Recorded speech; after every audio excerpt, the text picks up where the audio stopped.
Hai teman-teman, jumpa lagi dengan aku. Nah, kali ini kita akan sama-sama membahas tentang gurun. Teman-teman tahu kan gurun itu seperti apa?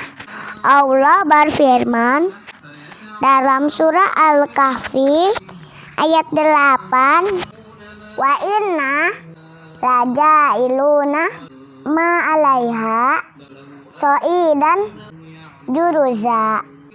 Artinya, sesungguhnya kami benar-benar akan menjadikan apa saja yang di atasnya menjadi tanah rata lagi tandus. Nah teman-teman, gurun adalah tempat yang paling panas. Pada siang hari, udara di gurun panas sekali. Udara akan semakin dingin ketika malam hari. Tapi meskipun demikian, Allah tetap memberikan kehidupan pada makhluknya di daerah gurun tersebut. Bahkan banyak nabi yang hidup di daerah gurun itu loh. Di gurun pasir, kita bisa menemukan air yang disebut dengan uwaso. Air tersebut berasal dari air yang mengalir dari gunung melalui lapisan bawah tanah.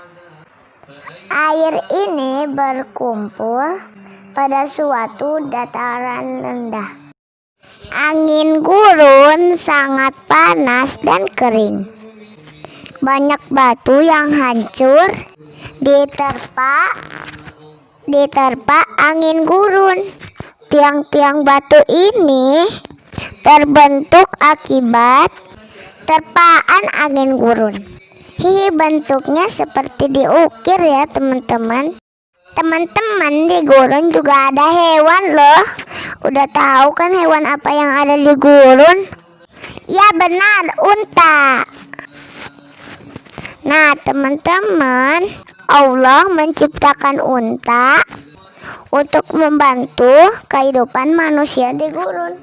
Gurun yang terluas di dunia adalah Gurun Sahara.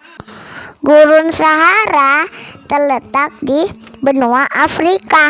Luasnya 9.061.150 kilometer. Wah, ini hitungannya kilometer persegi ya teman-teman. Masya Allah, luas sekali. Gurun terluas ini meliputi 12 negara. Selain gurun Sahara masih banyak loh gurun yang ada di dunia. Teman-teman, ada kisah air yang keluar dari tanah gurun loh, yaitu kisah Bunda Hajar dan Nabi Ismail.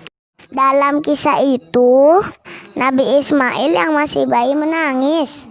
Nabi Ismail menangis karena kehausan.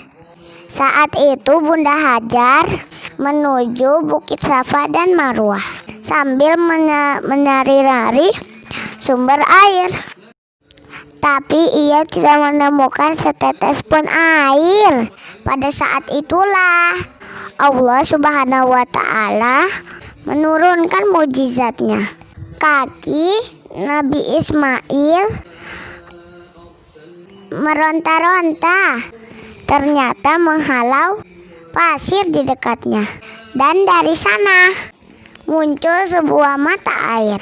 Sumber air itulah yang disebut air Zam-Zam yang kita minum hingga saat ini.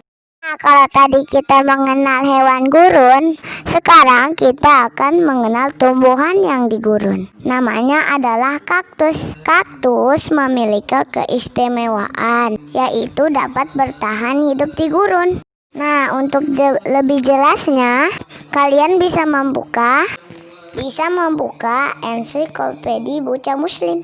Buku ini terdiri dari 7 jilid yang akan menjawab rasa penasaran kalian tentang bumi, lingkungan, hewan dan tumbuhan, dan manusia.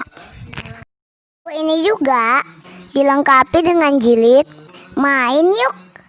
Nah, kalian bisa mengeksplor semua bentuk dan cara bermain dengan alat dan bahan dengan sederhana.